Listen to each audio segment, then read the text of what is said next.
Good afternoon. I would like to bring this meeting of the Oldham County Board of Education to order. It's April 25th, 2022, and we are at the Arvin Education Center. I'm going to ask my friend Matt Watkins, the principal of the Arvin Center, to lead us in the Pledge of Allegiance.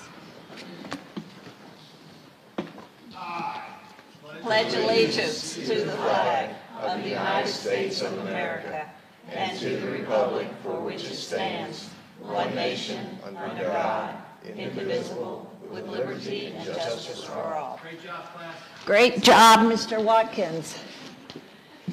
Our first item of business is to approve the agenda. Superintendent, do you have any corrections or additions for us, sir? None at this time.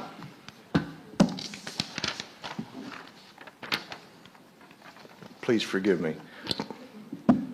I do have one recommendation to take into the excerpt, the supplemental action for the board to consider regarding North Oldham High School batting cage and storage building project. Thank you, Superintendent. It is an item in the consent agenda, item 3, but this is an addition to that report. So thank you, sir. So motion to approve the agenda, please. Made by Ms. Hundley, seconded by Mr. Dodson. All those in favor, and that's 5-0. Let's move to the instructional session, sir. Yes, I'd like to invite Dr. White to come forward and share with the board an update on instructional technology. Good afternoon, Dr. White. Good afternoon. Thank you for the colorful report from you and your department. Love it. Well, I appreciate that. And speaking of colorful, I have what I call my digital divas here tonight. Yes. So I have Lauren Rata, wait for us, and Rosalind Manning. So they're all bright and springy here this evening. Thank you for joining us. I may have them jump in if you ask a question that I think that they could answer more fully. I'll be happy to let them jump up here. But I did want to present in a little bit different way through the infographic. There is a slide deck that has all of this information in a different format. But I'll be happy to answer any questions about anything on there that you have, but I really want to spend some time looking at 3 or 4 areas. And really what I consider the heart of the instructional technology department is what we call our digital innovation cycles. You'll see that in the top in the green area.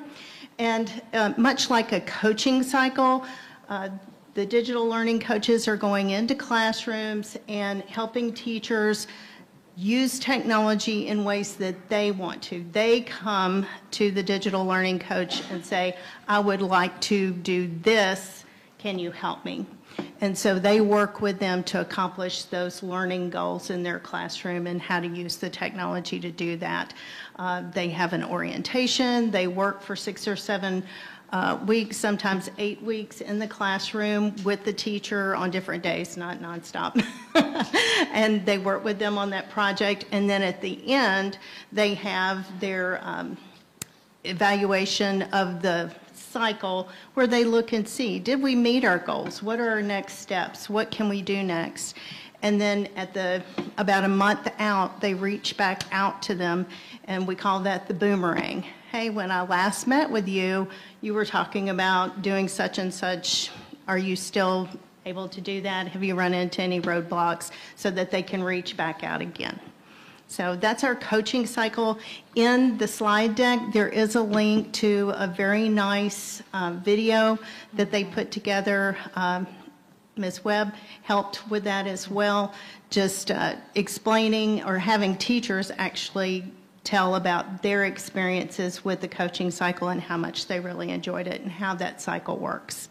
So you're happy, I'm happy to take you through that, but I don't want to spend that time that we have here tonight looking at that specifically.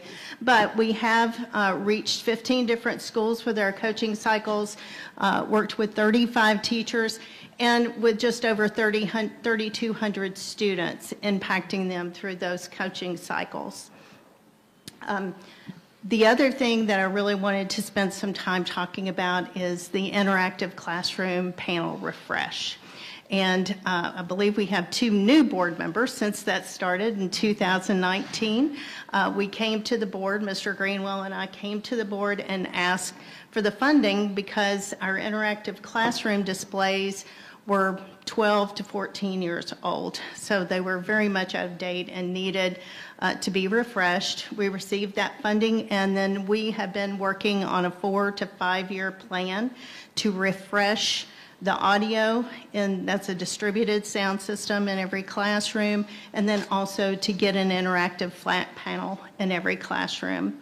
But it's not just plain and simple, I guess. We did not want to just tell everybody this is the panel that you're getting. We allowed the school to select 4 teachers in their building who were going to go through an evaluation process with one of 4 panels, so they keep it for 3 weeks and they rotate to the next panel. So over a 12-week period, they're choosing which one is going to best meet the needs of their schools.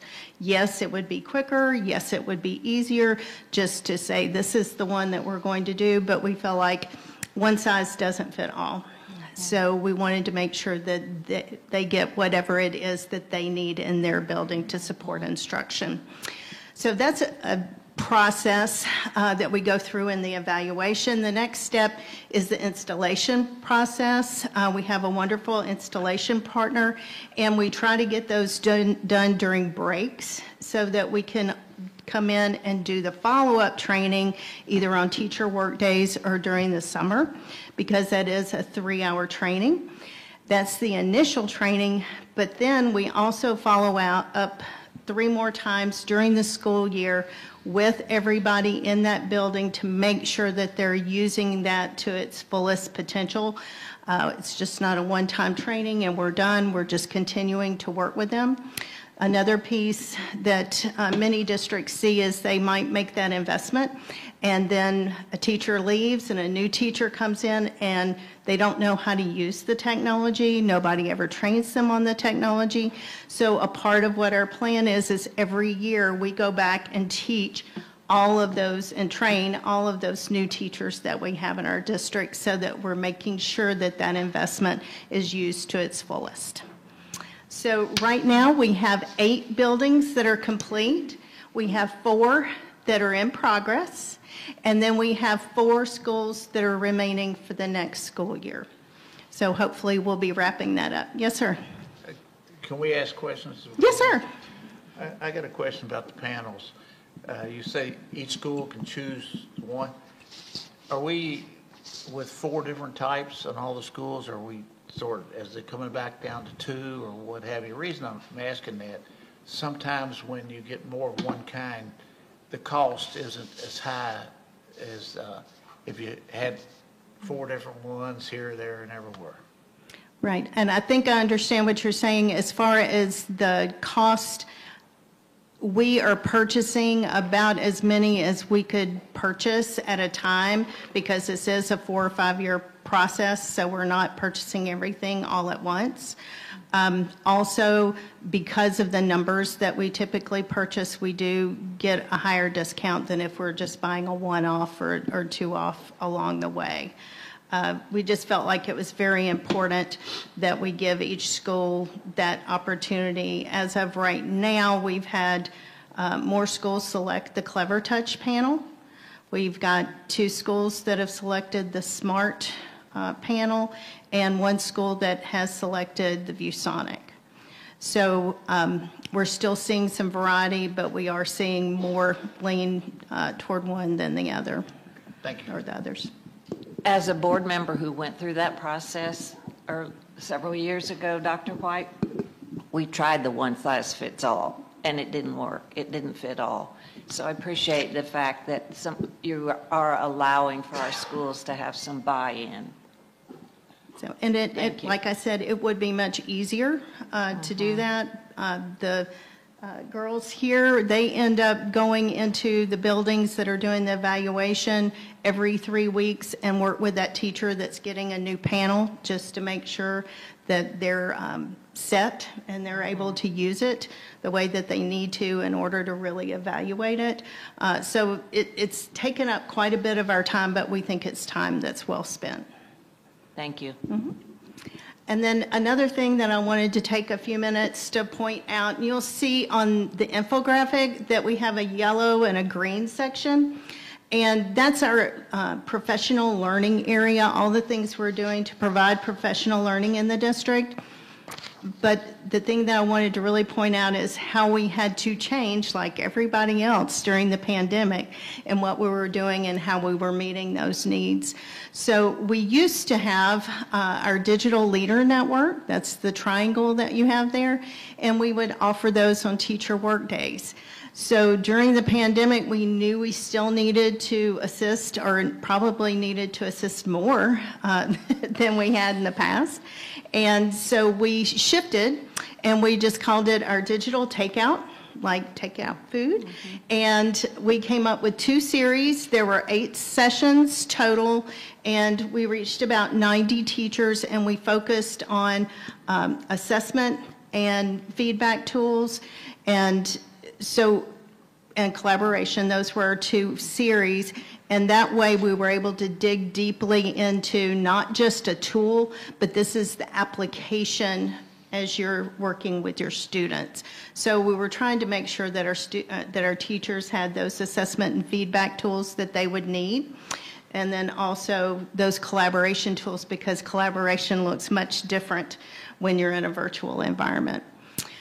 We also worked on our digital toolkit. You'll see the icon for that.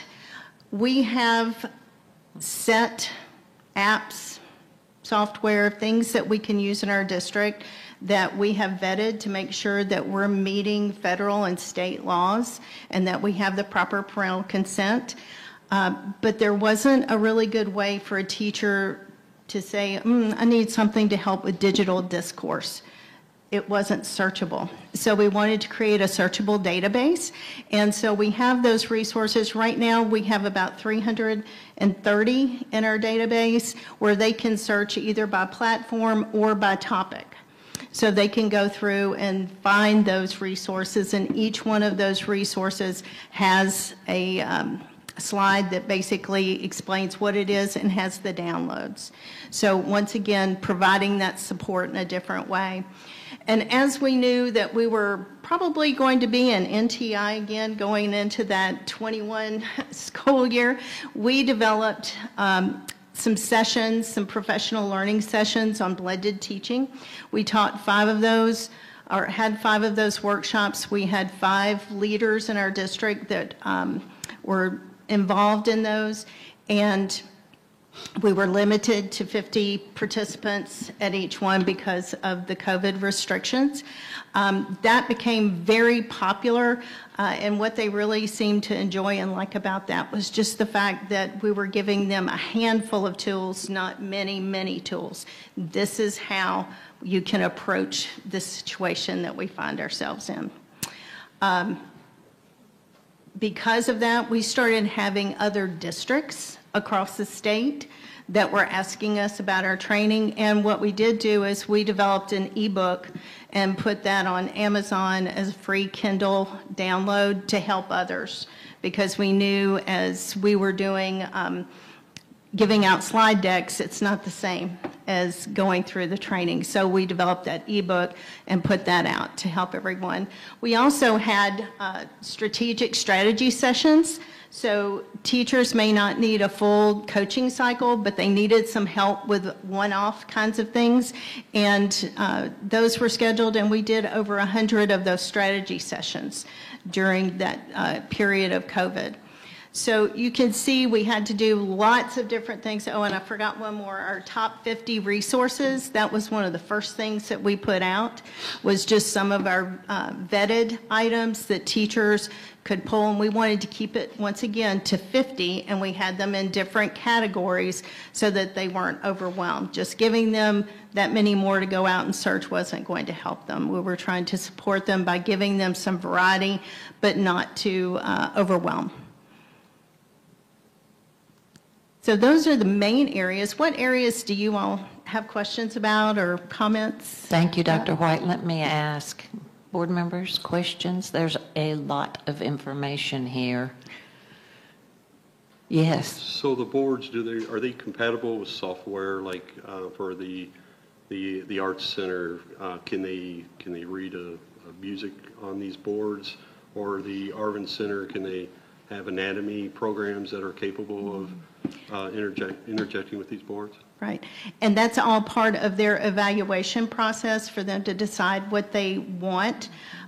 We have them go through, we ask that all the teachers try out all the different software, all the different programs, so that they can see what works well, what maybe doesn't work as well.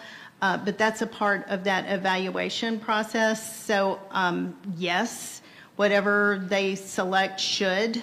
If there's a new program, maybe not, but at this point, we really, it's just a way to display. So we have the capability to cast from the teacher's Chromebook or from their desktop or laptop, where whatever is on their screen they can put up there. So if that software is on their laptop or Chromebook, whatever it is, then they're able then to display that. They can also do that by dongling or connecting directly to it, but we try to get the teachers as much on the panel as we can, because we want that interactivity, and we realize that our next step now is to try to help teachers have students interacting with the panel more, because when we first implemented, the issue that we had was we couldn't all be touching some of these items, so we really weren't encouraging students to use it. So that's our next step in this. I mentioned the sound system, so each teacher has a lavalier mic that they wear with a distributed sound system. There's all kinds of research behind having those in the classrooms. Your co-teachers can also have them, and each of the elementary schools has a ball mic, so the teacher can actually toss it to the students. They can talk into it, and it works through the system, or you can take the mic out, and then the student can use that as they're presenting in the classroom. Very cool. Other questions, board members? I don't want to say shocked and amazed, but I kind of want to say shocked and amazed, Dr. White, at how much you all have accomplished since you last reported to us. And so I can only imagine the interesting things that are going on in our classrooms. I really appreciate the video link of seeing our teachers in action too.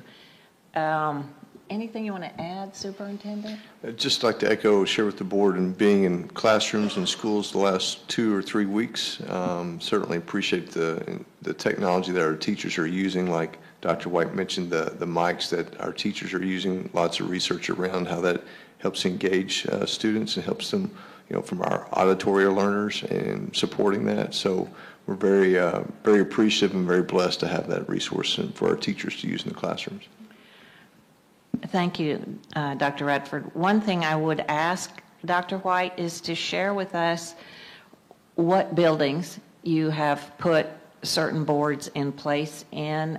It is time for some of us to make school visits again, and I'd love for us to be able to see some of those things in use and kind of know what we're looking at.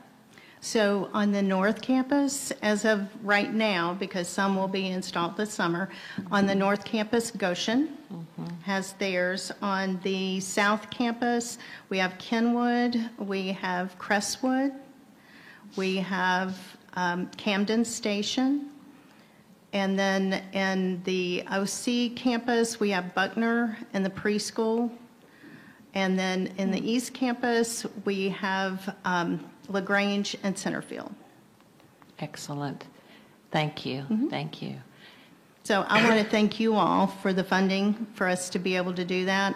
I think when we requested the funding, it was that and for our wireless network, because we know when we finish one, it's time to go into the next, and it just kind of rolls.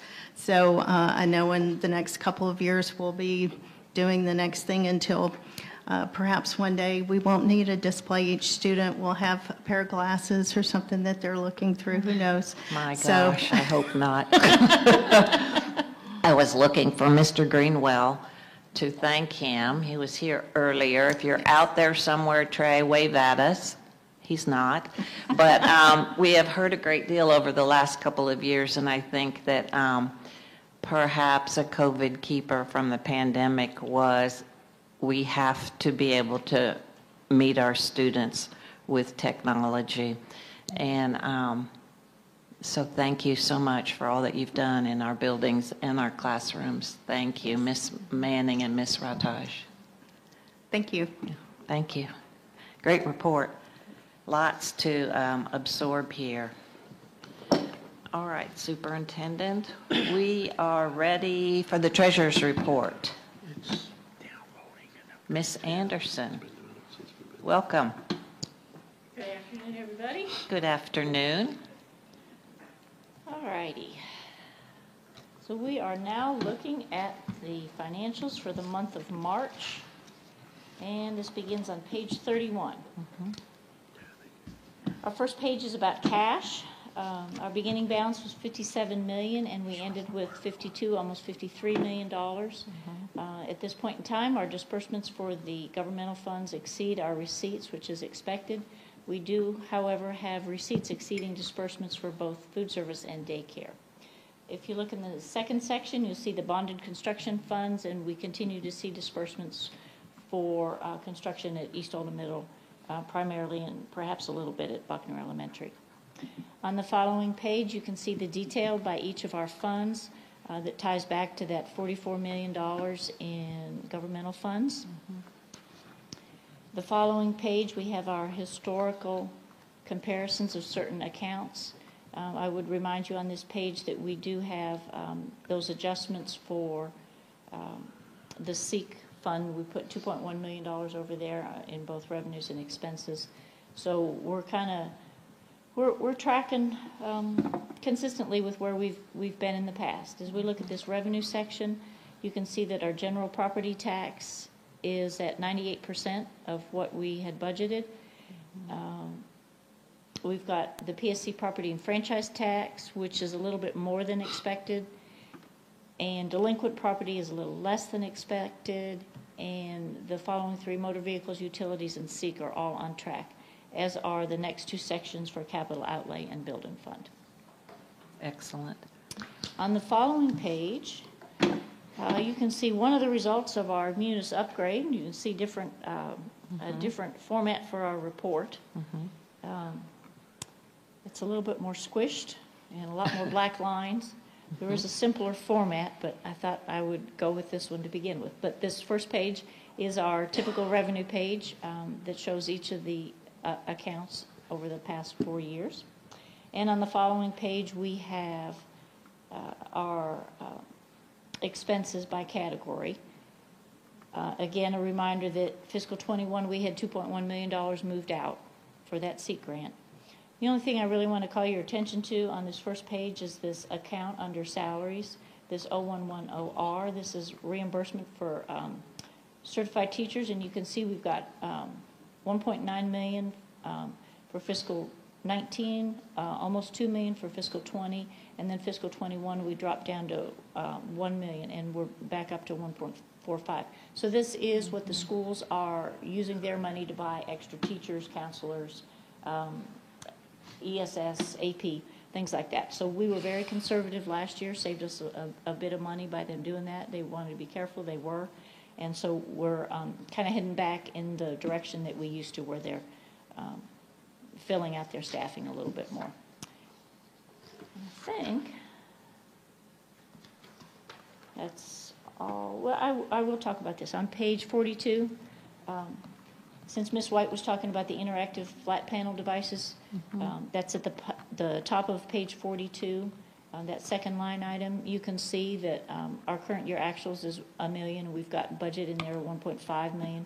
So that would be for the 2 years, and the prior 2 years really had a slow start because of COVID. So as she said, that is picking up. All righty. Page 45, we have the same comparison, but looking by function for the expenses. On page 48, we have a list of all those costs that we moved last year to Fund 2 for the grant. On page 49, we have the summary of our bonding potential. And with the new legislation, this $195 million of bonding potential will be rising to around $246 million. And the number below it, the 168, will be rising to about 217. So that will be for the new fiscal year. That's excellent news. On the following page, on page 50, we have our balance sheets by fund. And on page 65, we begin our income statements by fund. And that concludes the treasurer's report. Thank you, Ms. Anderson. Questions, comments? Motion to approve the treasurer's report made by Ms. Hundley, seconded by Mr. Dodson. All those in favor? And that's 5-0. Bills and claims, please, Ms. Anderson. All righty, on page 123, we have our bills and claims. This is a list of all the invoices and payments since the last time we met. Our count of invoices is 1,361 for $8.7 million. Same time last year, we had $6.6 million. And on the following pages are the detailed invoice lists. And again, we've got the new Munis format for all of those, Yes. along with some added commentary. And that concludes bills and claims. Your additional notes, quite helpful. Questions or comments? Motion to approve, please. Made by Ms. Nykirk, seconded by Ms. Hundley. All those in favor? And that's 5-0. Thank you, Ms. Anderson. We are ready to approve some meeting minutes, board members. The first are from the March 28th regular board meeting. Questions, comments, corrections? Motion to approve, please. Made by Ms. Hundley, seconded by Ms. Nykirk. All those in favor, and that's 4 with 1 abstention. And we had a special called meeting, which was our retreat on April 11th. And any questions, corrections? Motion to approve, please. Made by Mr. Dodson, seconded by Ms. Nykirk. All those in favor, and that would be 4 with 1 abstention. We missed you, Mrs. Hundley. All right, we are ready, Superintendent, for the notice to the Board of Personnel Action, sir. Yes, just draw your attention to the report that's in your packet and take under advisement. Questions or comments? Thank you, Superintendent. And we come to the consent agenda. Your recommendation, sir. Yeah, recommend to approve. Motion to approve the consent agenda. Made by Mr. Dodson, seconded by Ms. Hundley. And are there any questions or comments? I'll call for your discussion now. All right, all those in favor? And that's 5-0. Thank you, everybody. We've rolled right along to recognitions, but we probably are not ready for that yet, right, Ms. Webb? So we're going to move along, and to my favorite part, one of my favorite parts, the student showcase. Yep. Hi, guys. Hi. I am so excited because I have these two students with me, Henry Wallingford and Henry Chandler. And guys, I'm just going to let you Henry tell and what we're Henry. here tonight. I know, Henry squared. Miss Janet, are all gifted students named Henry? Yes. yes. Okay. For ease. Henry and Henry, welcome. So I'm going to let them talk, and then I'll stick around if you have any thoughts or questions. Excellent. Put it down like that. You guys can both talk into it. Will that work? Yeah. Okay. Hello, and thank you for including Gates as part of your April board meeting. We are 5th grade Gates students from Crestwood Elementary, and we are here to introduce the Gates Student Showcase. In the video, you will get to see highlights of students in the primary talent pool, at Gateway, at each middle school, and the gifted art student in high school? I think Gates is important because it gives kids who are more advanced in some areas a challenge. I agree. I also think that Gates is important because it gives kids a chance to engage with kids that are facing the same things as them. Every Gates student in elementary and middle school gets to complete a passion project, and this is the time of year when we are finishing our work and presenting what we have learned. My passion project is robotics, and the biggest challenge I had to solve was getting the robot to do the right thing every single time. What's yours? My passion project is also robotics, and the biggest challenge I had to face was figuring out how to build the robot. Now, let's watch some of the other students from around the school district showcasing their awesome projects. Thank you.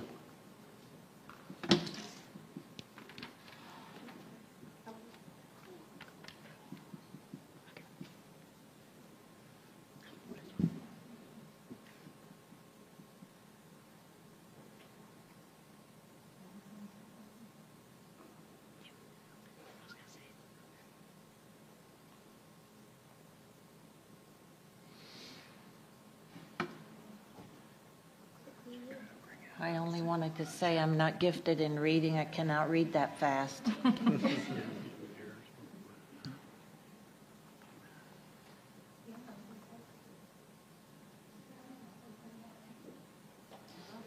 We'll stay tuned. Let me ask the Henrys a little bit more about robotics. Have you done it? Have you participated in robotics in other school years? Or is this your first year? This is our first year. First year. Do we start it at 5th grade then in your school? Yes. Well, we did it at Gateway. Yeah. Well, No, the participating in robotics. robotics was a 5th grade only passion project this year, so we both did that. All right, excellent. If only somebody from our technology department was here, Miss Lauren. Is it muted? Oh, maybe we need to ask a 5th grade student to help us.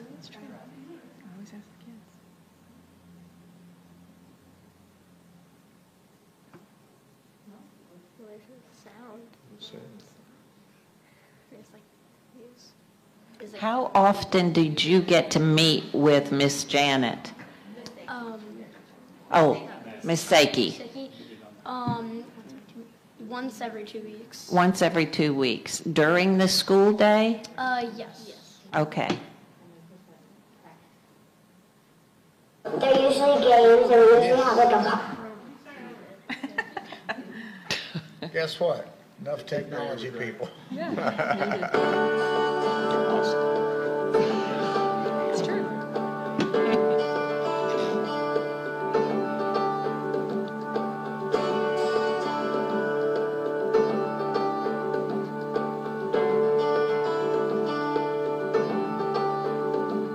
we do like fun like brain games, and like they're usually games, and we usually have like a partner with them, so we can like do the challenges with the partner.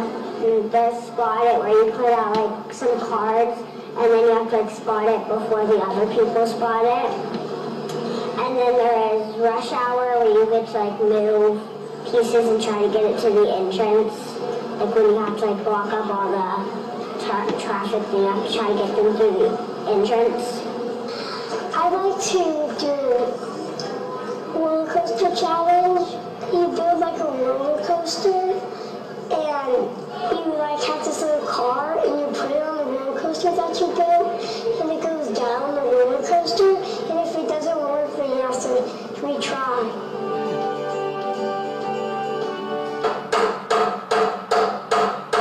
So I'm building a composter because there is a lot of food waste, and instead of it going into the landfill, it should just go back into the earth. So we'll eat lunch, and then if anybody has like things they can put in it that are able to compost, they can just put it in here, and then after a while, the air, rain, sun will help it decompose back into the ground. It's supposed to be a city in 100 years, but the topic this year is waste free. So it's basically we do a research on how we can make a waste-free city in 100 years and then build it. First, we had to think of like all the possible problems that we could have had, like all the waste problems in the city, and then we had to try and research to solve all of them, like gases, compost, just waste in general.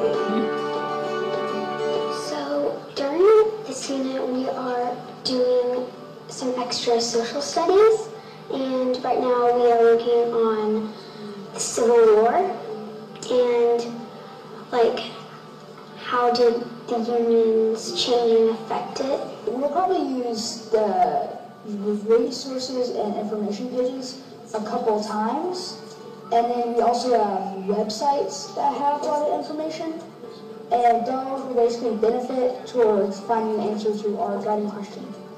It's two bulleted lists next to each other, and one side is for yes, it did make a perfect union, the other side is for no. And at the end, we're going to see which one has more evidence and draw a conclusion from there. We're all the stuff that we study, we're going to try to put it all together, and we're going to answer the big question, did the Civil War make a more perfect union? Yeah, I'd say it's more challenging, which I like. And in the classroom, our social studies, for a while we weren't doing it, so this was kind of good because we would get to do some social studies even when our class wasn't working on it. At the beginning of the year, all the students in 7th and 8th grade pick like something they want to do or are interested in, and we have a $30 budget on like things for a passion project. Like I picked wood burning, so I bought a like soldering iron and like some gloves and things. And at the end of the year, we do a presentation in the cafeteria for all the 6th graders to see and see what they're interested in. One person's doing whittling, and they whittled a rabbit so far, and it was pretty cool. And then macrame, and 2 people are taking apart a boat and looking at the parts and stuff, and then trying to put it back together and make it faster. I think it's very fun, and it sparks creativity and interest in students. This is my passion project. It is a remake of the classic video game Pong. I wanted to make it to expand my skills and give people something to do with one another in their free time. I started by doing the basic idea design of it. Then I went on to the art, which was the first step in the actual project. After that, I programmed the game until it was fully functional and looked nice. Then I made my controllers right here. They were for the players to have something a little more interesting to work with. In the end, everyone seemed to love the game who I play tested. And I hope I keep getting that positive feedback when I present on Monday next week. I chose this project because it's a personal passion of mine, and modeling is a personal passion of mine, and I sort of decided to do a modeling project like this because I'm working on a larger project that's like this at home, and I wanted practice for it, so I figured I could use it as a perfect project for a perfect passion project. Everything's to scale, and the scale that this is 1 to 87 scale, so it's 87 times smaller than in real life. I had to sort of decide what was the right size for should I make it really small and just a little circle, or should I make it a big oval, or should I make it a square? So kind of decide, and then I have to do research on if I'm basing off an actual location, what was at the location and what was it like. It was gonna be a challenge because it's a much bigger artwork than I usually would do, and I kind of wanted to try shading and realism, and then just make it more realistic. I decided to write a novel on a 12-year-old boy named Jake who has a spinal cord injury, and I decided to do this because I I saw this YouTube video a while ago about this girl who had a spinal cord injury, and she felt that there were not enough quadriplegic influencers on the internet. So obviously I can't really contribute to that. So I decided to write a novel about somebody who has that. So I started researching because I obviously needed some background on what a spinal cord injury is. And so that took like a month probably. And then once I had enough information, I started writing the story, and it's just kind of gone from there. My passion project is about mental illnesses, so it's about all the different types of mental illnesses, how students can get mental illnesses, and we did a lot of in-class debates about whether people should receive mental health days, so like whether you should get excused absences or mental illness. So I thought with COVID, it's just really important that we talk about that and bring that to light so that more students can hear about it and feel okay about their mental illnesses. What the GATES program has done for me is allow me in and outside of school to work on projects and work on things, apart from what other kids in my class might be doing. And, it gives me the opportunity to do kind of fun little things, maybe that, like I said, is different from maybe what the whole class is doing. And it kind of gives me the opportunity to, work on portfolios and for things such as like the GATES program as well. Obviously allows me to, work on things with, like for GSA, and, gives me a lot of time to just kind of express what I like to do and what I like to work on. Being in GATES has kind of just allowed me more creative freedom, I'd say, than most like general art classes where they kind of focus on a specific like topic or path. I've still learned a lot of that cool stuff, but knowing that I'm a GATES student, my teachers have really allowed me to kind of create my own path and discover who I am as an artist, which has been really cool. And so I'm taking 3 art classes this year. I'm the president of the art club. It's kind of just my whole thing. So I think GATES has really been a good way of, especially with Chasing Leonardo Middle School, kind of like gearing me towards this high school experience and like knowing where I want to go with it in the future. And I'm actually attending GSA for visual art next summer. So yeah, I'd say GATES has helped me a lot kind of discover who I am as an artist in high school.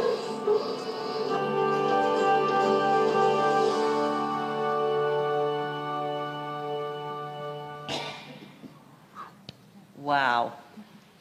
Wow. Was this the first time you all had seen this video, or have you seen this video before?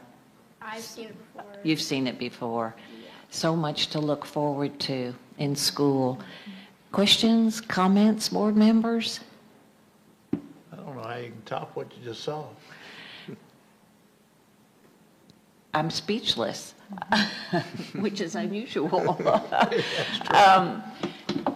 I'm speechless at the opportunities that you all will have, and that many, many other students will also have in our schools. And this is an excellent example of a showcase that goes above and beyond just having a particular school here, which we love, having students here. And I'm so glad you all are here. But when we limit it to a school instead of, for instance, a program, then we could see a whole lot of other things that are going on around the school district. I do have a question. Mr. Dodson. There's a section on there on talent and art. Does that talent go as far as maybe with Kappa or the Art Center for the kids wanting to get involved with dance or theater or what have you? Right. We were on a time crunch to get everything in 10 minutes, but definitely we have a lot of students at Kappa that are also GT that could, and also a thriving program at Oldham County Middle School with choir kids that I wanted to bring in, but we were limited. And I do want to thank Lori and her team for producing this. They did a great job for us, went to all the schools, but the talent is really rich among GT kids and advanced kids too, and all students that we have. But we are definitely looking at Kappa. Mac and I talk regularly about Kappa, so it helps that my office is over at the Art Center. But I did want to say something that the boys and I were talking about today, which is this is highlighting passion projects, because that's what we're doing right now, as the boys pointed out. But also during the school year, we're adding in, this was our exploration, but we also do a lot of enrichment throughout the year with units of study, and they were sharing some of their favorite things today about that as well. So this is just what we're doing, kind of finishing up the school year now, but there's a lot more that happens during the school year too. So you're always welcome to come over to the Gateway or go into any GT classroom. And there's more to do, more to grow. And thank you for inviting us to actually attend the Passion Project displays. Those have been so fun to see. Anything to add, Superintendent? I just really appreciate Ms. Frazier and young men. Thank you both for being here and presenting and talking with us. I think one of the things that we all know that we've worked on, one of the key questions with professional learning communities is what do we do for students who are some struggling learners, and we've worked really hard with that. But we also have to think about another key question: what do we do for students who might need to be challenged or to grow or already perhaps there? And so having some really good balance within our organization. So thank you. This is great, and just really appreciate it. Yeah. And thanks to all the schools, the principals, the APs, everyone, the teachers for supporting us and letting their students come to be with us and get enriched in this way in addition to what they already do in the classrooms, because it's the base, the foundational base that they provide that allows us to do this. Yes, yes. Thank you for saying that. And Henry's Squared, I hope that you will stay in touch with this board and let us see what you are doing in middle school and then high school. And thank you so much for being here today. Everybody join me in thanking these guys. Keep up the good work. Thank you, Ms. Frazier. We're gonna keep on rolling. Is Mr. Williams here, and do we have anybody for public expression?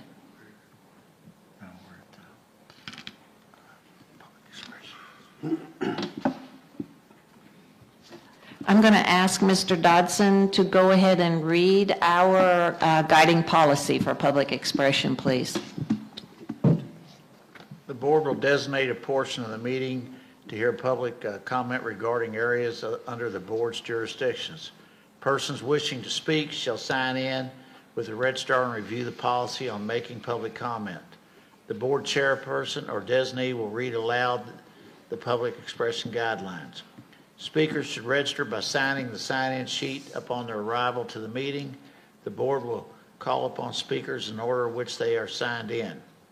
Speakers shall not exceed time limit allotted by the board. The board will allocate time based on the number of individuals registered to speak. Public criticism of individual staff members and individual board members is prohibited. Concerns about individual staff performance should be addressed with the staff member directly or his or her immediate supervisor or the board chairperson respectively. Public expression is not a question and answer period. Any question expressed by the speaker will be noted with directives for appropriate administration to follow up. The board, however, reserves the right to respond when appropriate or necessary. Thank you, Mr. Dodson. So our first person wishing to address the board is Ms. Michelle Elliott. How much time? What's the pleasure of the board? How many people do we have? We have two persons wishing to speak, so 3 minutes. we're going to try to stick to 3 minutes, please. Shouldn't be a problem. I am here today to talk about teachers. Again, of course, raises. I know it's a hot topic, and I didn't see it on the agenda today, and I've talked to a couple, and they were hoping to see it on there to at least be talked about again. Of course, they were hoping for an approval of a 6% raise. But the other piece of it that I was asked to talk on someone's behalf about is the support of the initiatives created by the RRI committee for staff in reference to their PTO time. It's my understanding that the way they currently have it, they have 10 sick days, 3 personal, 2 emergency, and it sounds like this council would like to see this move to 15 days of PTO time to be used at their discretion, not to have to justify why they need a day off. I understand, substitutes have to be accounted for, things like that to cover their classrooms. I get that. But, we're talking about adults here, adults that we are giving our children to for 8 hours a day, and they should be able to make decisions on their own time on how to use their time when they need a day off. One other thing that came to my attention yesterday, and it struck me as odd, and I just wanted to bring it to your attention. I was told that in high school, teachers aren't allowed to take students' phones, like when they come into the classroom, take their phones during instruction time.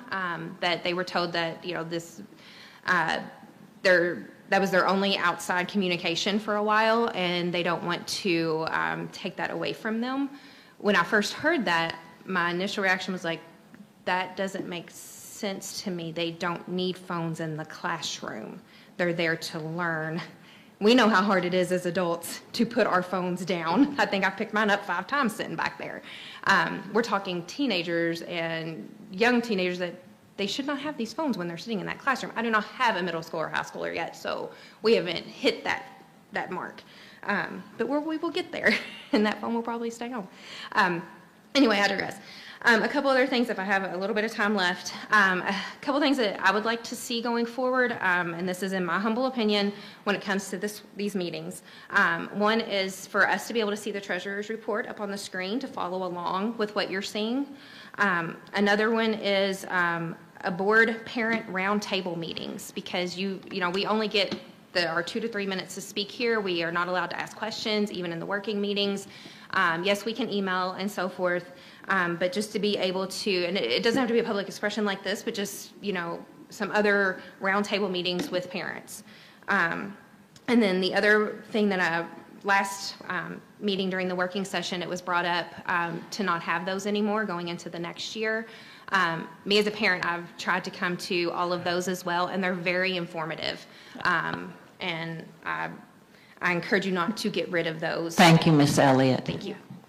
Lori Foster. Can I just say, Michelle, I can only speak about my kids, but I know that in a lot of classes they use them for interaction phones. And I also know in several of the high school classrooms that my kids are in, they have numbers, and they have almost like what I guess a shoe bag that has numbers on it, and when they walk in, that's where their phones go. Awesome. And then when they leave, they pick them up, and that's kind of how the teacher does attendance too sometimes in the rooms. But I will tell you that it is, some teachers use them for tools. They play Kahoots on them, they do question and answer stuff on them, and others do take them and don't let them have them during their class. So it's a mixed bag, but I will say that not all of them have them in their hands the whole day. Thank you. Lori Foster. I like your T-shirt, Ms. Foster. Welcome. Thank you. Well, my name is Lori Foster, and I am a teacher at Oldham County High School and the president of Oldham County Education Association. I would like to express gratitude for the stipends this board gave to staff members in 2020 and 2021. In addition, Dr. Radford has been very responsive in engaging with me, OCA, and other staff members about reoccurring raises these past few months. These gestures give me hope that the board has the desire to adequately compensate all staff members for the terrific work they do. I want to present a letter to the board that over 225 Oldham County employees have signed in support of a 6% reoccurring raise the first year and a second-year negotiated raise that is in line with the increases in SEEK funding the Kentucky legislature included in its 2-year budget. I have copies of the letter for each board member and for Dr. Radford, but instead of reading the letter, I want to read some of the reasons people signed it. They said, due to inflation and cost of living, being a single mom with children, it's hard to make ends meet. Another said, I'm a teacher in the district and struggling since I also own a home here within the district. Taxes have increases, however, not my salary. Another said, I love working for Oldham County Schools. I love my students, the families, and my coworkers. This raise would help keep great people in the buildings to keep our schools the best they can be. Someone else said, with the cost of living increase and inflation, I can't make ends meet. I need more money to pay my bills. Another said, I work multiple jobs to be able to survive my life and teach. Someone else said, I will leave this district next year if we are not appreciated for the work we do. I cannot afford to live on this income with the hard work I give daily. It is no longer fair or acceptable. Another said, I don't currently make a livable wage. Any steps towards valuing myself and my coworkers as educators as necessary to keep teachers within this profession. I signed because I'm a classroom teacher who is very dedicated to the job, but I am not being shown appreciation for my hard work. I should not struggle to pay my bills month to month as a person with 2 degrees. And finally, someone said, as a first-year teacher, OC has been a great place to get started. But as a young person with school loans and wanting to return to education to receive a master's degree to get a pay raise, my salary is not efficient. Even living within means and buying the off-brand food, off-brand paying rent, and other bills that are of no choice, my salary is not appropriate. I do not want to be renting an apartment for the rest of my life, nor do I ever want to leave teaching. But if pay doesn't increase, I will be forced to leave a job that I absolutely love just to be able to live. We ask for a first-year 6% recurring raise and a negotiated second-year recurring raise. We ask for many reasons, as you heard in some of these responses. Please hear us say that we want to be here and we want other great teachers to be here, but we must have a more competitive salary schedule to move forward. Thank you, Ms. Foster. You have something to leave with us? Thank you. Is Mr. Williams still available? Did we have anybody else sign in? All right, this concludes public expression, and we are going to circle back to recognition, Superintendent. Do we want to take Would you like to go ahead? Superintendent report or pause? Maybe pause for All right, we're going to resume the meeting at 5:30, and we will begin with recognitions at that time.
Recognition portion of the meeting. Kind of light. Thank you, Beth. Suzanne. All right, so we'd like to recognize several of our students. I have some information to share. And first will be South Oldham FCCLA members. So I'd like to recognize those students and have some things to share with you. In March, South Oldham High School students participated in FCCLA, which is Family, Career, and Community Leaders of America, the State Leadership Conference. While there, they received gold, silver, and bronze in their competitions, which is awesome. So if I call your name, if our students are here, please come forward, and we'd like to recognize you, and then we also like to take a photo. Haley Graves, the 21-22 State Vice President of the Public Relations, did a wonderful job leading the conference with the other state officers. Is Haley here? Okay. Next, we have Shelby Ruffray. She received gold for her FCCLA chapter website design. This is a national competition. Hi, Shelby. Come on up. Good to see you.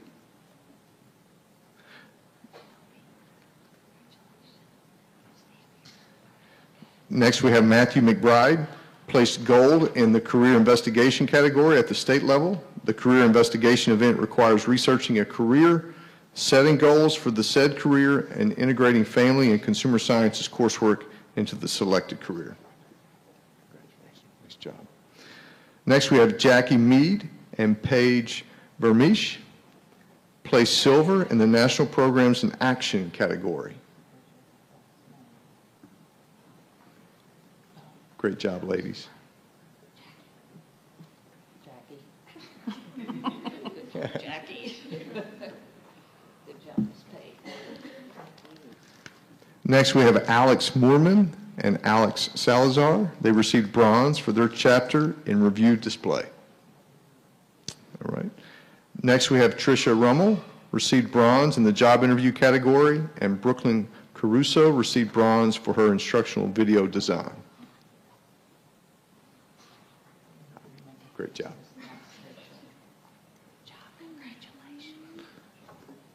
Last thing I'd like to share as we recognize our FCCLA students from South is the FCCLA is a student-led organization that aims to promote personal growth and leadership development through family and consumer sciences education, and Katie Ruffray serves as their advisor. We're very proud of these student leaders. Let's give them a big hand.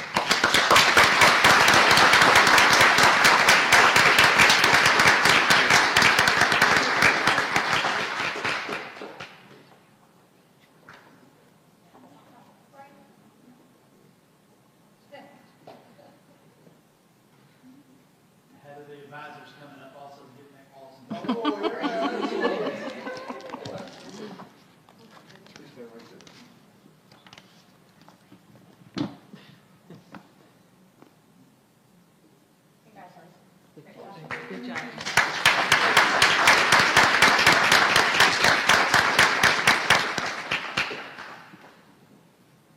Okay, next, we'd like to recognize North Oldham Middle School State Indoor Track and Field students.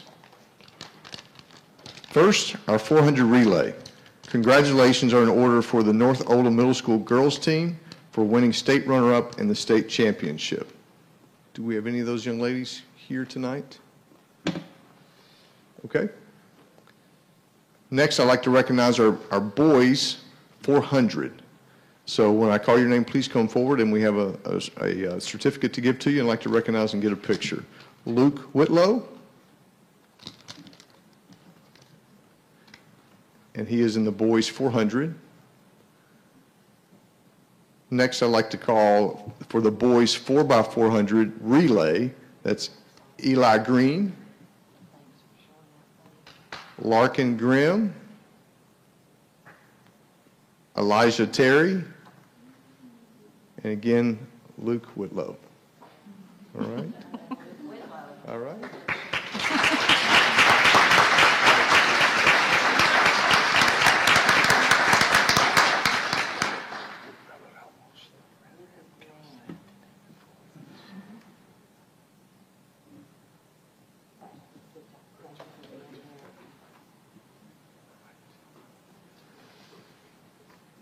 Okay, the boys state champion team.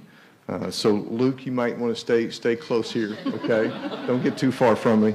I see you on my list. I'll read off those our names for our boys state champion team. Eli Green, Larkin Grimm, Josiah Knopf, Lincoln Kresman, Alexander Ochiltree, Carter Rankin, Jasper Smith, Elijah Terry, and Luke Whitlow. All right, Luke.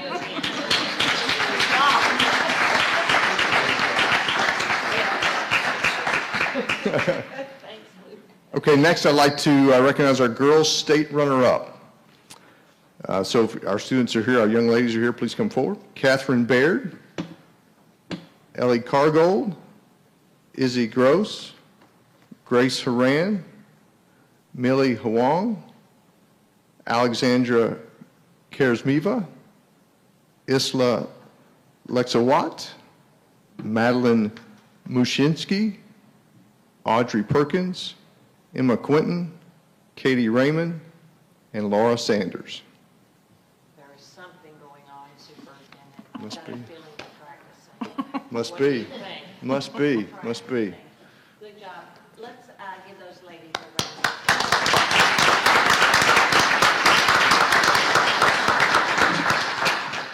Thank you to our students again. Thank you, and our parents and families. Thank you for being here as we recognize our students and our student athletes.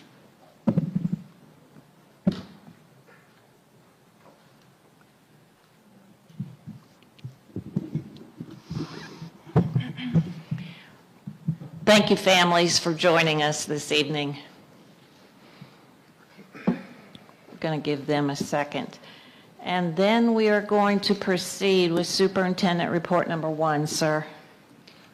Yes, I'd like to draw your attention to consider draft policy revisions for FY21, and I'd like to invite Ms. Corson to come forward. Good afternoon, Ms. Corson. Good afternoon. I would like to be wrapping up policy, but we have a lot of changes made by the legislature in the last session, so we will probably continue to bring policy forward indefinitely. So we'll just see. But tonight we have a change to the policy regarding tuition assistance. This is a program that we've had for a very long time. You may recall that we had explored some other pathways to get people certified to be teachers, and so now this program is going to apply to classified staff and certified staff if they are going into an area of critical shortage. So this would update that language, and it also, at one time, it required a cosigner, but we don't feel like they need a cosigner if they're out of college or going into college. So we didn't want that to be a barrier to anybody, so we are suggesting we remove that language. The other one is we updated our rental of school facilities. We had a AR and a policy that were almost identical. So we took everything from the AR that was different to put it in the policy, and we came up with a new AR that's more specific than the old AR, which just basically repeated what was in the policy. And then on our student records policy, we added the language that software providers who provide the functions normally performed by school districts are school officials, so that we can share data with them.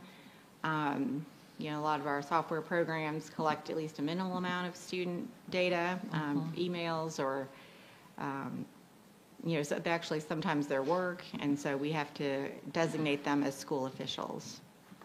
Yes, makes sense. Questions at this time for Ms. Corson? All right, thank you, Ms. Corson. Superintendent Report Number 2, sir. Yes, I'd scroll to my agenda. So I'd like to consider status reports on construction projects. I'd like to invite Mr. Brent Bohannon to come forward. Good afternoon. Good afternoon. How are you all? In your packet, you'll find the April 25th construction report that includes Item number 1, the safety and security upgrades Phase 3, which you all approved the award contract and the BG1 for earlier today. So thank you for that, and we'll get moving on that. Items 2, 3, 4, and 5 are projects that are in the closeout process. We've still got some work going on with each of those as far as paperwork and closeout documents are concerned, but those should be coming off the list here shortly. Item number 6 is the Oldham County High School Foundation Repairs Project. The social seating is complete, the plaza stairs are complete, the flat work is complete, the mechanical screens are complete. The canopies over the doors were completed this past week, and we've opened up that north side of the door for access now. So, and we did a punch list on that Thursday. So the contractor's got a few items that he's waiting for longer lead time items around the south side of the mechanical yard. But we've got that project pretty much on the ropes right now. Looks awesome, Mr. Bohan. Can I ask one And question? Mr. Dodson, yes. Absolutely. It's your meeting. The picture of the steps going up, Yes, sir. is there going to be handrails? Yes, sir. That's one of the things we're hanging out on. Yes, sir. So there'll actually be handrails on a center handrail and handrails on each side of the stairs Good. there. Thank you. And those actually, I think we're set to arrive tomorrow and be installed this week, so they should be up for the next meeting. I just want to follow Oh, up. Mr. Kehoe, Yeah, sorry. The screening, you haven't mentioned as a mechanical screen completed. Has there been any thought about taking it a little bit further down to hide the? It will be the mechanical louvers that are installed now on the social seating side of it are complete. It actually will wrap around to the loading dock area for the wood shop, and that's another part that we're waiting on manufacturing.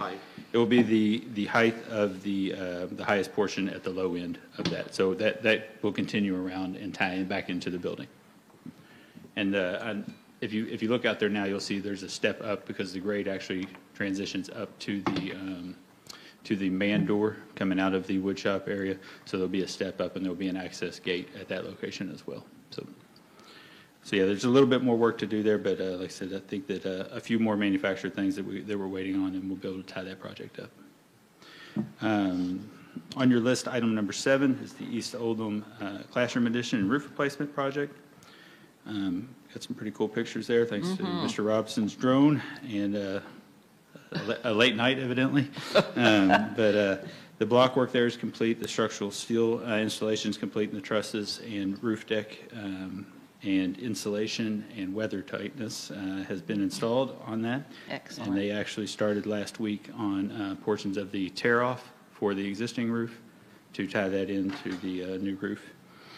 The you see the site lighting there on the front side of the building has been complete, and then I think that some of the change order things that you all had approved earlier today include some site lighting changes or additions to the project around the backside to help address some concerns from walkers coming from the neighborhood that we have much more of this year. So,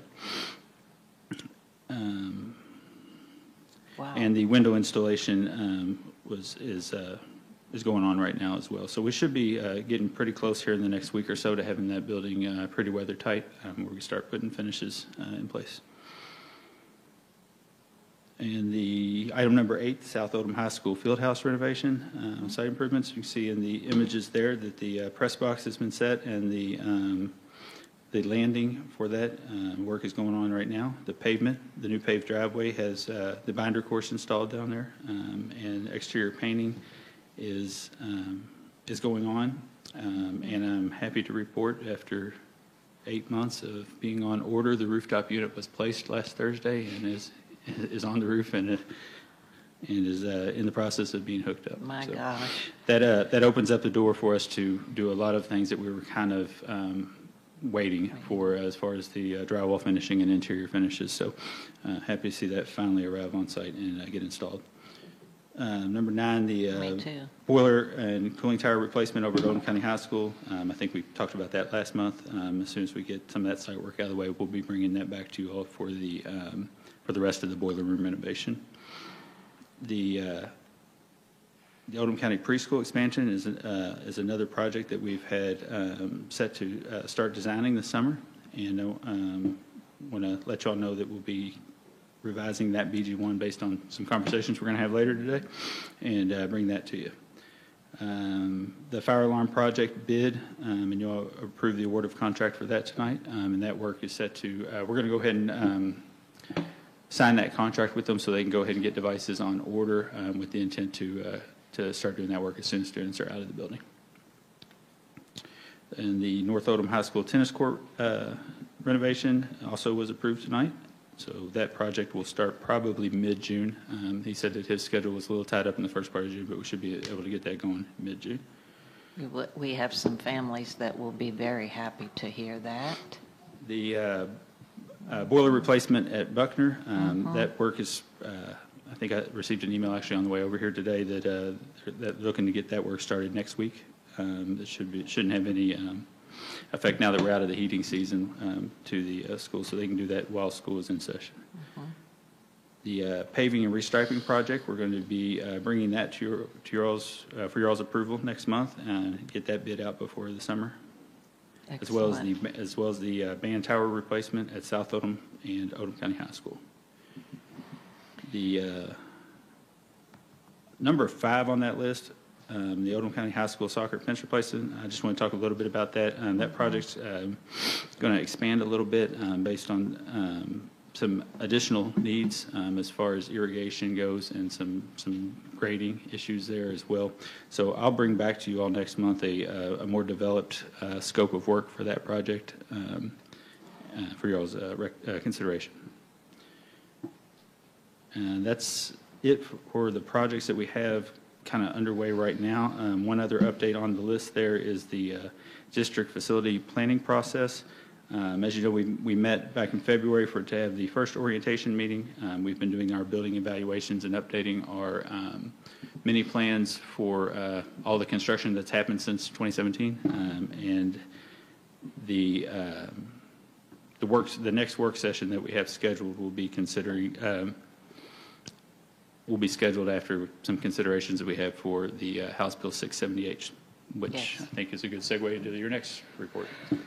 Excellent report, Mr. Bohannon. Not much going on in facilities. No, we're just sitting around not doing anything. Mr. Kehoe has a question. Just one question. Yes, sir. The paving item you have, the fees that the student pays for the parking permits at the high school, where does that funding go to? Does that go to the individual schools for their paving? No, it goes into paving for the district. Paving for the district? Yes, because if you think about, for example, if we were to do a pavement project on Buckner or on Colonel's Drive here, some of that money comes from the high school, but it also supports the elementary and middle school as well. So it goes into a, Ms. Anderson might have a specific name for it, but basically a slush fund for pavement projects.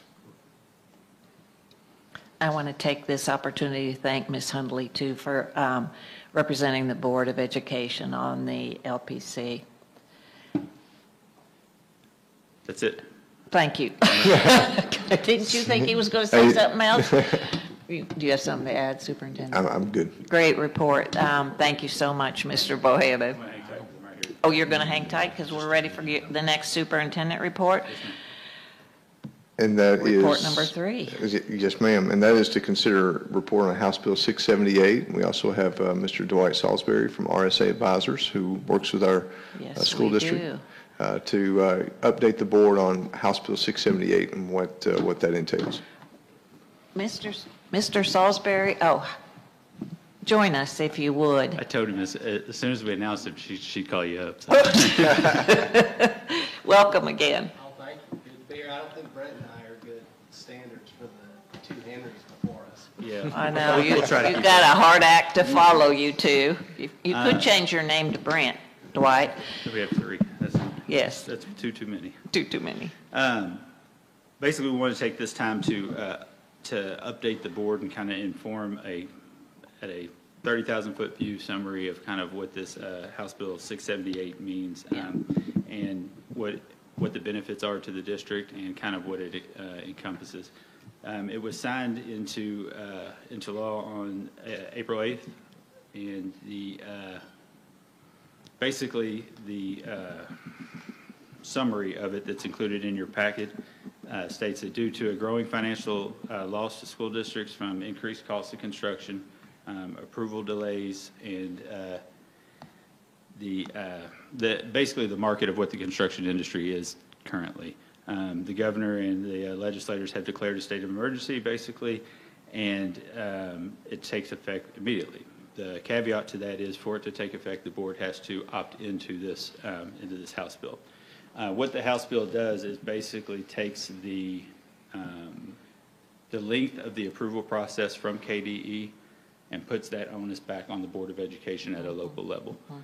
All of the same procedural requirements are still going to be in play. All of the same regulatory requirements and laws that we've always followed, we'll still have to follow. But as we submit in the past to KDE for approvals, there was a waiting period. And as you all know, the BG1, the BG2, the BG3, the BG4, all of those had a waiting period between them. And if there was any revisions to that, then there would be a waiting period for that. So I think that, and you've probably seen this at other districts around the state, that waiting period ends up being dollar amounts of not just time, but also of the construction material increases, which we've kind of seen a little bit with a roof project over at East, but also the approval to bid a project, and by the time the project starts, equals a different dollar amount and somewhat substantial in some places. Yeah, it's made a huge difference all over the state. A lot of districts have, had delays in construction, and if they had gone to Dwight. one district. Sorry. Thank you. One district I can think of had talked about they had a project that if they could have bid it out last summer, which is when they wanted to, they would have saved about $6.5 million by their calculation, based on, because of delays out of their control, they're about to start bidding it out now. So, those, like Brent said, those processes, they all cause delays. They can cause real construction loss, construction time, and quite honestly, a lot of them really aren't needed. We talked about this in our meeting. They're reviewing a contract that's taken off their website for the architect's approval, the architect's contracts and all that. That's their contract. But you have to take it off. They have to review it. They're reviewing their own contract. And like Brent said, that takes a delay. It's just, like you said, you still have to do all the same processes. It's really just taking KDE's reviews out and allowing you to move forward. I think with Brent and his staff, you don't have any kind of issue that, you're going to shortchange steps or anything like that. Smaller districts out in the state, they may have an incentive to just make sure that KDE is kind of reviewing things, making sure that's done correctly. You all don't have any issues like that to worry about. I can tell you a number of districts across the state have already passed the resolution that you all are going to consider. I know it's on JCPS's agenda for this week to pass a similar resolution. So most districts are taking advantage of this. It's only good through, the emergency extends through June 30 of 24. In that window, KDE is to report to the legislature with their findings of basically how to improve their systems and try to eliminate some of these delays going forward. A couple other little things. Brett talked about the facility plan. That process is again streamlined and changed. Now KDE, you'll submit it to KDE. They have 30 days to either review it or reject it. If they reject it, you have the option of appealing that to the state board.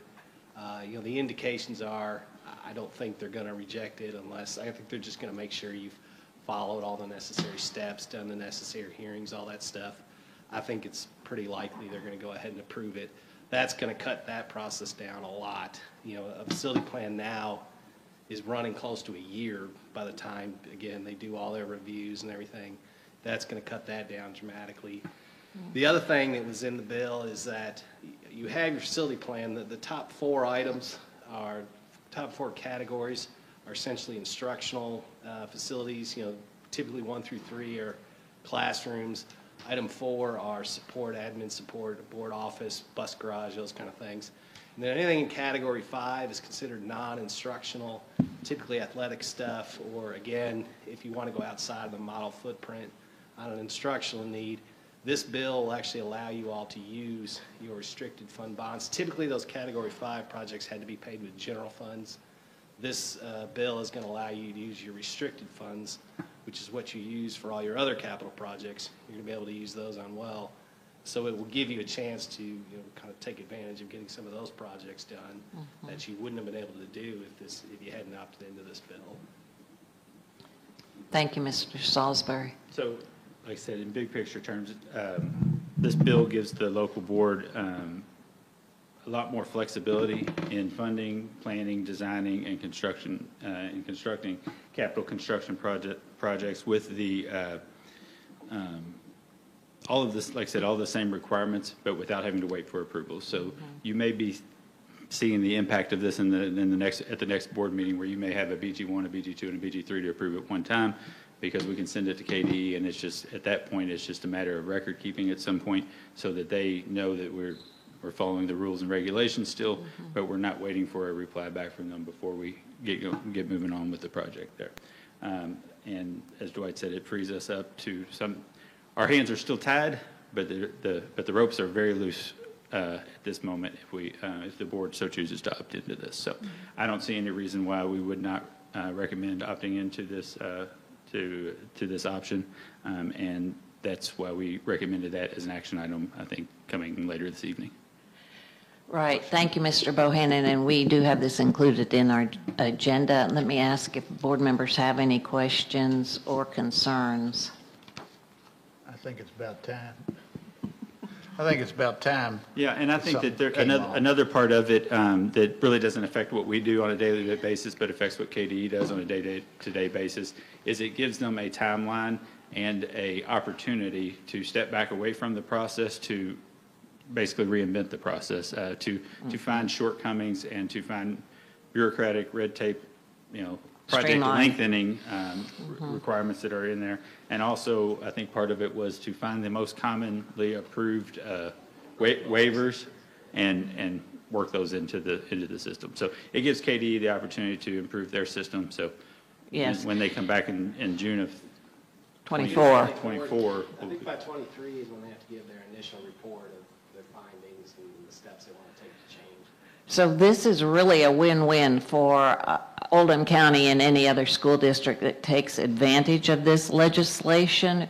Our LPC will still establish projects in those same categories, 5 categories, but we are not obligated to follow that completion of category 1, completion of category 2, et cetera. We can move through those categorizations. That's my understanding. Right, it gives the board that discretion to work within that time period. We can move forward. We can move more quickly, and some of those things that you all consider pretty important, but which LPC has designated as category 5, not quite as important projects, we can knock out a whole lot of projects in the next 2 years. I think it's a win-win. I agree. Anything to add, Superintendent? Yeah, I'd just like to share with our board that this is something that we advocated for, as you heard in Frankfurt during this session, to help time and money, as you heard Mr. Bohannon and Mr. Salisbury talk about, that sometimes projects from a time inception of a BG1 perhaps to the time you actually break ground, it could cost several millions of dollars depending upon the scope of the project. So this was such a big deal for us to be able to save, be efficient with our funds. Correct. We did not win all of our battles with the legislation this year, but this was a win for us. So thank you both for being here. We'll see you in a few minutes. All right, thank you. Thank you. Do we have an additional? Oh, let's go ahead and do. We have one more recognition, and we're going to move to complete our recognitions for the evening.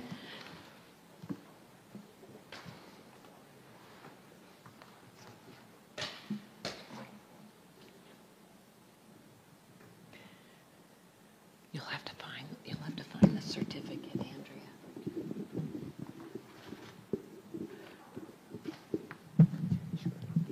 Okay, understand that we had a parent and perhaps a student that was not able to get here because of traffic, and I'd like to recognize, as part of South Oldham's FCCLA members that we recognized earlier.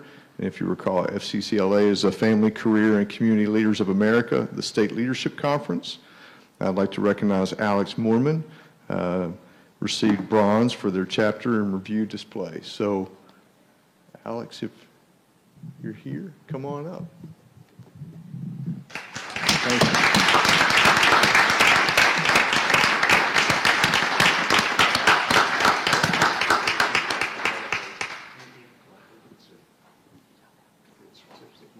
Alex, this worked out really well for you, Alex, because you're the only one here on the stage. All eyes are on you, buddy.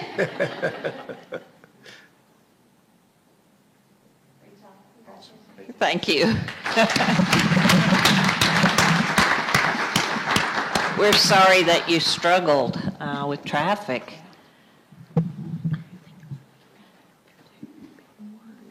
Joyce put the classes. I think we're ready to move ahead on the agenda, Superintendent, and I think we are ready at this time for action item I, sir. Yes, ma'am. I'd like to find my place on this agenda. Consider approval of FY23 policy revisions. Yes. Do we need to invite Ms. Corson again to join us? Ms. Corson, we have seen these policies. Yes. And are there any additional questions or concerns? So your recommendation, sir? To approve. Motion to approve, please. Made by Mr. Dodson, seconded by Ms. Nykirk. All those in favor? And that would be 5-0. Thank you, guys. Action item J. Yes, consider approval of House Bill 678 and the resolution. Any questions or comments? We just heard this report. All right, your recommendation, sir. Recommend to approve. Motion to approve made by Ms. Hundley, seconded by Ms. Nykirk. All those in favor? That's 5-0. Action item K, sir. Yes, ma'am. Consider approval of the student request for early graduation due to hardship. Yes, and we have seen a few of these this year, haven't we? Any questions or comments? So your recommendation, sir? Yes, recommend to approve. Motion to approve, please, made by Mr. Dodson, seconded by Ms. Hundley. All those in favor? 5-0. One more, action item L, sir. Yes, consider approval of the FY23 board meeting schedule. All right, Superintendent, we had some discussion on the calendar when we last met, and so if we could, we should highlight those changes, please, sir. Let's take a look at that. We had a date correction. Thank you, Mrs. Hundley. And we changed from Tuesday to Monday night. Yes. We actually kept 3 work sessions on the calendar with the caveat that we can schedule special called meetings as necessary, also an additional retreat as necessary for board members. And we, so those work sessions are September 12th. I'm just rolling with it, Superintendent. November 7th, and then May 8th, 2023. The board is really busy January and February with site-based council visits. And we did take some feedback into consideration from board members to use. We had 2 options for those site-based council meetings. One would have had us meeting every Thursday for about a year, for a couple of months. And so we have kept Plan A, which will require us to, again, meet twice a week for those. But instead of Tuesday, Thursday, we're going to meet Monday, Thursday for those meetings. Those are the calendar changes that I was referring to. Okay. Yes, Mr. Dodson. I'd like to bring up something. We had one of the people at Public Expression talk about the work sessions tonight. And maybe, I know 3, maybe we ought to try to have 1 a quarter instead of 3 of them. It's just a thought. See what the rest of the board thinks about it. I'm not saying add 1 every month, but maybe 1 a quarter. Let's see if the recommendation gets approved, Mr. Dodson, and if there is support for adding any additional work sessions. I still maintain that we can add special called meetings as necessary. That's my opinion. Also, KSBA, as you all probably heard in the national news, withdrew from the National School Board Association, and they have formed with a total of 21 states a coalition, and that coalition will also have some conferences that we will attend. We are required to obtain a certain number of training hours, so it's part of the reason that we go to these conferences. So let's ask the superintendent, unless there's other support, to add more work sessions. Mr. Kehoe? Yeah, I'd like to support Larry with that recommendation. I just feel these meetings, these additional meetings are very helpful for me. They keep me informed. Sometimes the special call meetings are difficult to get approved. And I just feel that having something on the calendar, it's set with a firm date, is more beneficial than going after a special call meeting. I hear you. Any other support to add that? Ms. Corson? Okay, so the proper procedure is to make a recommendation on the original motion. Yes. See if you get a second. Yes. If it passes. Yes. If not, then a new motion can be made with. Yes. We are getting ready to do that. Thank you, Ms. Corson. Yes, I'm going to ask the superintendent for his recommendation because we have that as part of our agenda, so we'll move on that first. So your recommendation, Super. Yes, recommend to approve. Motion to approve, Ms. Hundley, seconded by Ms. Nykirk. All those in favor? 3. All those opposed? That would be a 3-2 vote. Thank you all. We are ready to go into executive session. I'm going to remind board members that there are 2 information items at the conclusion of the agenda: the monthly preschool report and the energy usage. Mr. Dodson, have you got the policy to go into executive session, sir? Yes, I do. Can you read that, please? Let's see. At this time, we need to go, I'm in the wrong one, I'm sorry. Consider executive session. Yeah. At this time, I need a motion to go into executive session to discuss the following matters: 2 litigation matters pertaining to student injuries, 1 special education matter, 2 employment claims matter, and a Title IX complaint. The board needs to go into executive session pursuant to KRS 61.810 IC to discuss litigation preparation, the public disclosure of which would jeopardize the board's position.